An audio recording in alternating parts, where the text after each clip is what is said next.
Margin is one of the most important concepts to understand when trading leveraged products like CFDs. Put simply, margin is the amount of money you need to put down to open and maintain a leveraged trade.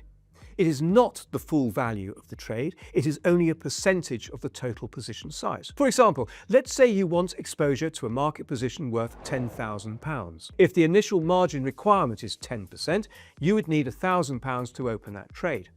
But here is the important part. Your profit or loss is still based on the full £10,000 position, not just the £1,000 you put down. That is why margin and leverage go hand in hand. Margin is usually shown as a percentage, leverage is usually shown as a ratio. So, a 10% initial margin requirement is the same as 10-to-1 leverage. A 5% margin requirement is the same as 20-to-1 leveraged. And a 20% margin requirement is the same as 5-to-1 leverage. The lower the margin requirement, the higher the leverage.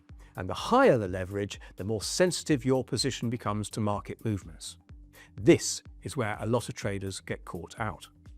A trade can look small because the margin requirement is small, but the actual market exposure may be much larger. So the question is not just how much margin do I need? The better question is, how much exposure am I taking on? Margin trading is commonly used through derivatives like CFDs and spread betting. These products allow traders to speculate on price movements without owning the underlying financial instruments. This means you can trade markets like forex, indices, commodities and shares without buying the asset directly. It also means that you can look to profit from a market which you think will go down in value as easily as attempting to profit from one that you think will go up. If you think a market will rise, you can go long, and if you think a market will fall, you can go short.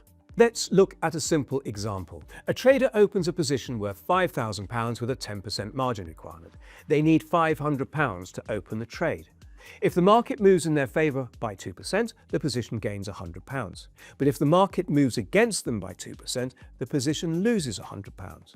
Compared with the £500 placed as initial margin, that relatively small percentage move has a large impact in account terms.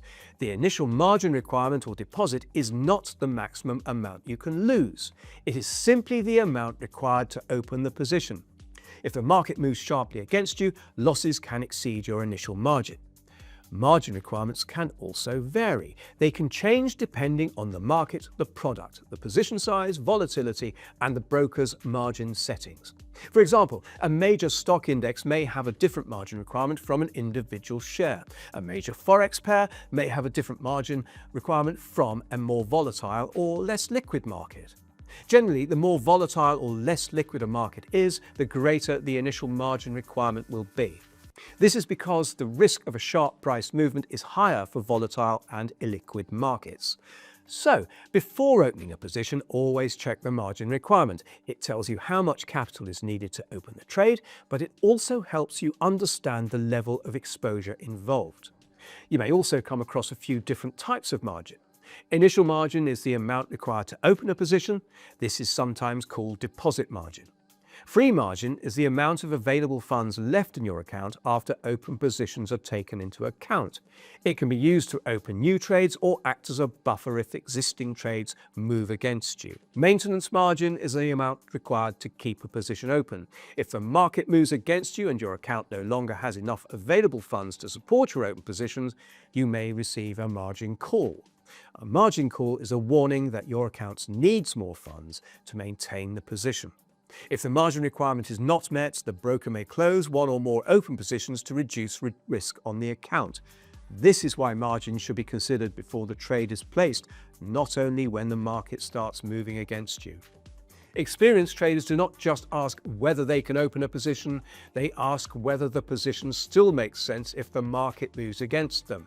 They think about position size, available capital, stop placement, volatility, and how much room the trade needs to develop. Margin can give traders flexibility, but it can also encourage overexposure if it is not managed properly. Because a small deposit can control a large position, it can be tempting to make bigger trades than your account can realistically handle. That is where leverage becomes dangerous.